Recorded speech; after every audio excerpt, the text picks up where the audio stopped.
This is LOA Recon with Good Vibe Coach Jeanette Ma, where we explore the ins and outs of conscious creation to manifest our favorite dreams come true.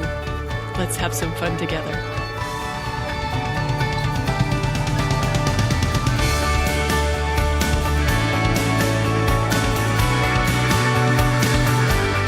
Welcome, and thank you for joining me for another episode. I'm a little nervous that you might be dismissive of our subject today, but I'm intending you'll hear me out because when you hear this, you might think, yeah, I know this already. But it isn't until we start practicing what we know that we get any benefit from it. And I also know that a lot of conscious creators have a somewhat sketchy history with this practice, where you flirt with it here or there, or you engage it in fits and starts. And what I want to do in honor of the U.S. Thanksgiving holiday that's coming up is to make a plug for getting more regular, more obvious, more committed about our habits of appreciation and thankfulness and whatever else we practice in order to get our attention on what we prefer. Years ago, when I started a favorite things board, I remember that sometimes finding entries to put on that board didn't come easily. It sometimes took some thinking about it in order to come up with something that qualified for it. Not because there were so many amazing things in my life that I had trouble thinking up my most favorite one, but rather because the day was filled with a lot of things that, the things that came to mind first, like I'd think of a dozen or 24 things that stood out but weren't all that good. They were irritating things or worrying things or boring things. And I sometimes had to run through many before I landed on something that might qualify for the favorite things board or the gratitude journal or whatever I was practicing. Like I might first think about how my regular vet couldn't see me for the animal that needed medical care pronto, so I had to go to a new vet, and I got a girl who looked like she might not even be legal to drink. Or how I was supposed to have my favorite lunch that day, but it burned and it didn't taste right and I ruined the whole thing. Or how we went on a dog walk, but they almost got in a fight with another dog. I'd just be thinking about stuff from the day that was not my most favorite thing, and I really had to be persistent in sifting through it to find something that was unusually good. And I would get there eventually, but some days it just felt like I was tripping over a bunch of crap in order to find it. Okay, that was then. After years of practicing this, fast forward to how it goes for me now, oh my gosh, it is harder for me to think of something I didn't like than what I did. Like I'm tripping over amazing things all day long. I could do a favorite things board on every hour of the day, and I'd have great material for it. And that's not saying that I don't have bad days, but those bad days, they don't feel as bad as they used to. They're harder to take seriously. They don't last as long, and they don't happen nearly as often as they did. Even when I'm in the middle of something that would be considered pretty crap, even then, I'm seeing the gifts and the delights and the pleasures in it, like effortlessly. I don't even have to try to look for them. They're just there. Like this morning when the dogs woke me up barking. And, back in the day when they did that, the first thing out of my mouth would be I would be telling them to shush it. And it would have a tone. It would have a tone that would shush those dogs. It is too early for this. But this morning when I woke up to them barking, I opened my eyes and I could see Winston barking at the window. And as I looked at him, I could tell that guy was studying something. Like he was looking hard at something. It wasn't just mindless barking. He was trying to work something out in that brain of his. He was barking while he did it. He's so funny that way. When he sees something new in the world that he isn't used to, the way he looks at it, it's just like you could see the wheels turning while he's trying to make sense of what he's looking at. It's so funny. He still does it with hot air balloons, even though he's seen them many, many times. He's hilarious. But yeah, Winston got Harvey barking, so now I got 2 dogs barking. And I didn't have any shush it in me. Instead, I was like, where are my cats? How come there aren't any cats here? I felt around in the bed for a warm spot. Like, did they just leave or have they been gone a while? And I realized, I'm in bed alone. And I stretched out. I turned this way and I turned that way. It felt so good. And the dogs are still barking, but I know Jenny's out of town. And the other neighbor, she doesn't hear them because her bedroom's on the other side of her house. And my windows are closed anyway, so it's not a big deal. And I'm appreciating, oh my gosh, look at this. I was appreciating that the sun had not come up yet. Here I am. I'm up before the sun is, and I liked it. And I woke up feeling rested. The sun isn't up. I feel rested. I could get an early start to this day. Like, you know how much it expands the day when you get an early start on it, I love that. And I think about what I've got ahead and I'm thinking, as I reflect on what's ahead, I'm going to like this day. It's going to be an amazing day. And in the meantime, the dogs are still barking. But you know what? It had a different kind of bark. So I decided, well, I'm getting up anyway to appreciate the early start to this day. So I'm going to look and see what they're looking at. And it's so dark out there, I can't really see anything except there is definitely something moving in the road. And I cannot tell what it is. It is not a car. It is not a person. It has no lights. I couldn't hear any sound. And I'm looking hard. I'm like Winston. Now I'm looking like Winston was. I'm like, what is that? And I realize, this is why he's barking. It's legit. Wow, what is that out there? I'm like, is it a cow? Is it a moose? And then I realized, I think it's a horse. Oh my gosh, there's a horse running up our road. The first thing I did was yell for Chad. So now here I am joining the barking dogs. I'm sending out the alert. I'm yelling at Chad. I don't know where he is, but I'm yelling, hopefully loud enough that he can hear me. I'm yelling, there's a horse running up the road. I do not hear any answer from him. I do not know, where is he in this house? And I think, is it a work day? I start looking for him in different rooms. I'm like, is he in the shower? Is he doing chores already? Where is he? Because I can't find him in the house. And it makes no sense to me that he's not here because I'm pretty sure it's not a work day, but maybe he went in even though it isn't, or maybe I got my days wrong. I don't know. But I'm thinking, what bad timing for him to not be here when there's a horse running up our road. And then it occurs to me, he already knows about the horse. That's why he's not here.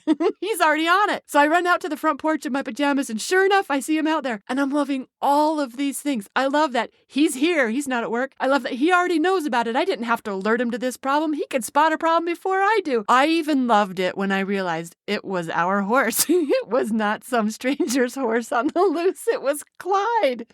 Clyde is on an adventure. Oh my gosh, and Chad is on it. Except, he's not catching him. Clyde is still running. So I holler, hey, can I help? And he says something that indicates he's not having as much fun with this horse on the loose as I am. And that makes me laugh too. He was mad. I'm trying not to laugh, but I'm just thinking, this feels like a fun adventure to me. So I throw on some clothes real quick, and I even love how fast I'm making decisions about footwear and pants. And I'm out there lickety-split. Now, the dogs are still watching from inside, although they're not barking anymore. And I love that they realized, they did their job. They alerted me to the issue, and now they can stop barking. They're just watching now. I'm just such good dogs. I'm loving them so much. And sure enough, there's Clyde. He's running through the yard. He's circling back. He's going down the road again.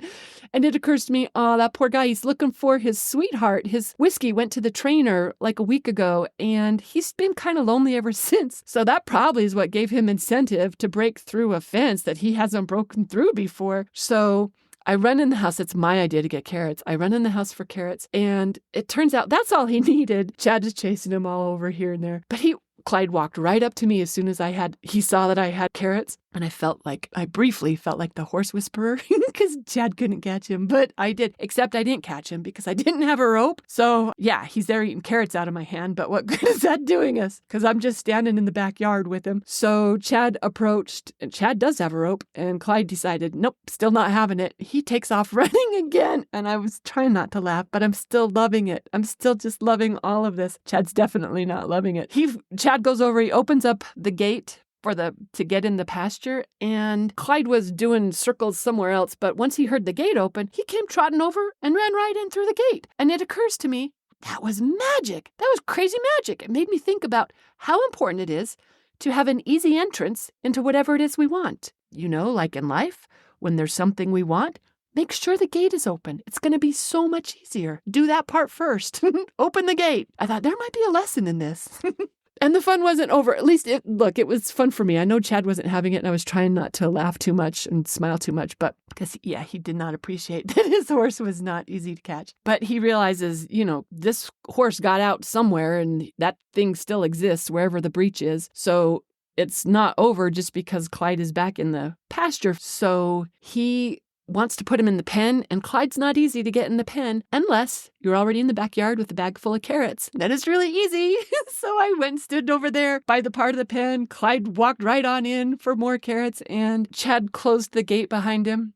And he went and started studying the fence. But through all of this, I was thinking about how much I loved seeing this sunrise. I let the dogs out for a potty break and enjoyed watching the sun come up and thinking about how nice it is that Whiskey's trainer, when we told him about how sad Clyde was that his girlfriend was gone, the trainer said that he had an extra stall if we just wanted to bring Clyde down to be next to her and keep her company. We could do that. I was like, that is so nice. And I'm thinking, this Tuesday is off to a fabulous start already, and I don't even have underwear on. It's already a full adventure. I'm not even dressed. This is what a habit of looking for what's going right will do for us, because it is just one amazing thing after another once we've trained ourselves to look for these things. And whether we do that with a gratitude journal or a positive aspects list or just basking at the end of the day as we're drifting off to sleep in bed what we liked about it, or chatting with a friend about what their best part of the day was and exchanging that with each other, or posting in the What's Going Right forum thread at GVU, or however we get in the habit of putting our attention on what we like, man, it'll transform a life when we do it with persistence, when we do it consistently. I know a lot of people engage this with, they flirt with an appreciation practice, but it's the consistency that makes the difference. That's really what I want to plug here. Because you know what? Before I was well versed in this practice, you know what those barking dogs would have done for me?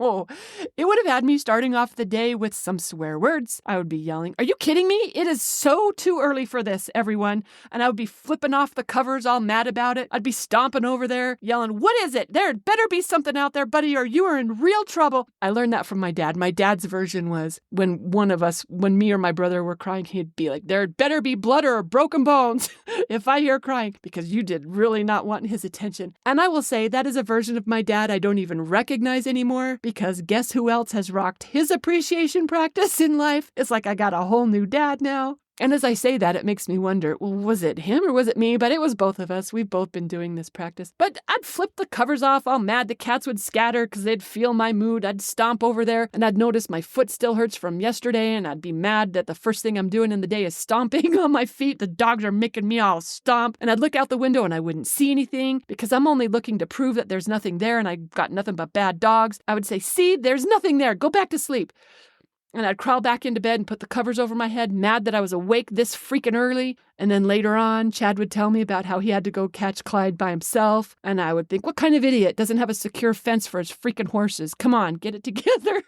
Like night and day. I'm telling you, night and day. And it did not happen with the 30-day practice. Look, doing it once a day is not going to happen in 30 days. If you do this throughout the day, Abraham teaches you can transform your life. If you get habitual about finding better feeling thoughts, you can transform in 30 days. That might be a lot to ask, though, for someone who's not used to it. All I did was just practicing here and there. Just one thing a day was all I was asking, and pretty soon the entire day is filled with it. And I'm not saying that I don't still have bad days where those kinds of grumbles don't still get in it, but they're the exception rather than the norm now. How cool is that? That's what I wanted to share for you. As those of us in the U.S. are rolling up on a Thanksgiving holiday, this habit isn't just for once a year. It's not even really just for once a day. It's worth making, appreciating, and basking, and loving, and thanking, and enjoying a way of life. But in the meantime, just start with whatever feels doable. Keep it up, and it will expand until that's your normal MO.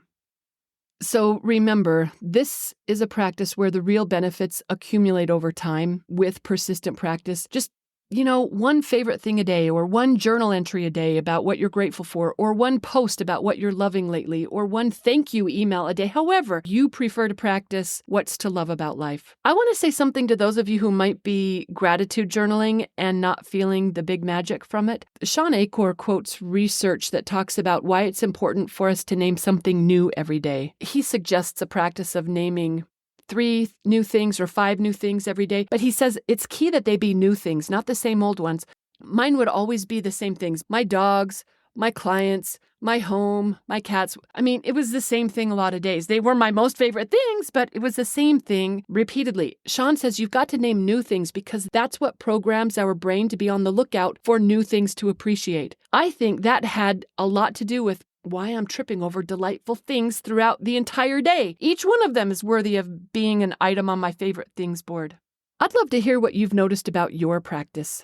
Have you been doing it long enough to notice a change in yourself or some sort of an inner transformation or an external one too? Have you found some particularly helpful ways of training your attention in this way? Like, something besides a gratitude journal or an appreciation list? I'd love to hear about it in the comments or via email.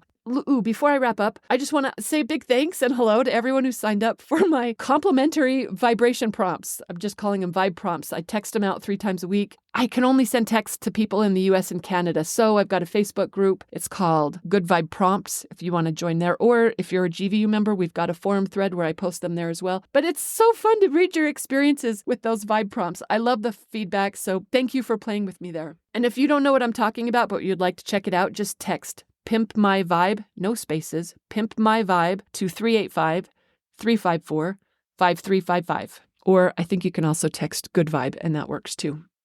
Again, that number 385-354-5355. In the meantime, happy Thanksgiving to those who are celebrating it this month, and happy manifesting to all of us. Bye, everyone.